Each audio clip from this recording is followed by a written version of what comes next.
दोस्तों, गिरकर चलना और चलकर गिरना कुदरत का एक नियम है। इसी कश्मकश को मैंने एक रचना का रूप देने की कोशिश की है। मेरी रचना का शीर्षक है क्योंकि मैं जिंदगी में कुछ कर गुजरना चाहता हूं। आशा है आपको मेरी रचना पसंद आएगी। लीजिए, रचना प्रस्तुत है। असफलताओं और निराशाओं से आगे बढ़ना चाहता हूं। असफलताओं और निराशाओं से आगे बढ़ना चाहता हूं क्योंकि मैं जिंदगी में कुछ कर गुजरना चाहता हूं। क्योंकि मैं जिंदगी में कुछ कर गुजरना चाहता हूं। अच्छे बुरे सब लोग मिले हैं। अच्छे बुरे सब लोग मिले हैं। कभी कांटे कभी फूल खिले हैं। हंसी ठहाके खुशियां कभी तो कभी कभी गहरे जख्म मिले हैं। कभी कभी गहरे जख्म मिले हैं। और दबी हुई अपनी ख्वाहिशों को एक नई उड़ान देना चाहता हूं। दबी हुई अपनी ख्वाहिशों को एक नई उड़ान देना चाहता हूं क्योंकि मैं जिंदगी में कुछ कर गुजरना चाहता हूं। क्योंकि मैं जिंदगी में कुछ कर गुजरना चाहता हूं। बहुत हुई ये बेबसी लाचारी, बहुत हुई ये बेबसी लाचारी, देख लिए कई आंधी तूफान भारी।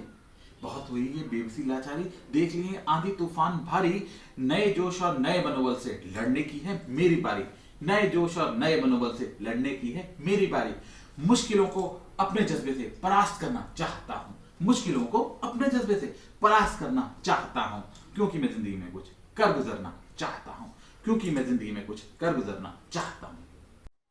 विश्वास ईश्वर पर है और खुद पर भी। विश्वास ईश्वर पर है और खुद पर भी। माता पिता के असीम आशीषों पर भी। माता पिता के असीम आशीषों पर भी। रंग लाएंगे मेरे पुण्य फल जरूर एक दिन। रंग लाएंगे मेरे पुण्य कर्म जरूर एक दिन। विश्वास मुझे है अपने कर्म फल पर भी। विश्वास मुझे है अपने कर्म फल पर भी। अपनी उपलब्धियों से एक नया इतिहास रचना चाहता हूं। अपनी उपलब्धियों से नया इतिहास रचना चाहता हूं क्योंकि मैं जिंदगी में कुछ कर गुजरना चाहता हूं। क्योंकि मैं जिंदगी में कुछ कर गुजरना चाहता हूं। असफलताओं और निराशाओं से आगे बढ़ना चाहता हूं क्योंकि मैं जिंदगी में कुछ कर गुजरना चाहता हूं। असफलताओं और निराशाओं से आगे बढ़ना चाहता हूं क्योंकि मैं जिंदगी में कुछ कर गुजरना चाहता हूं। धन्यवाद। Thank you.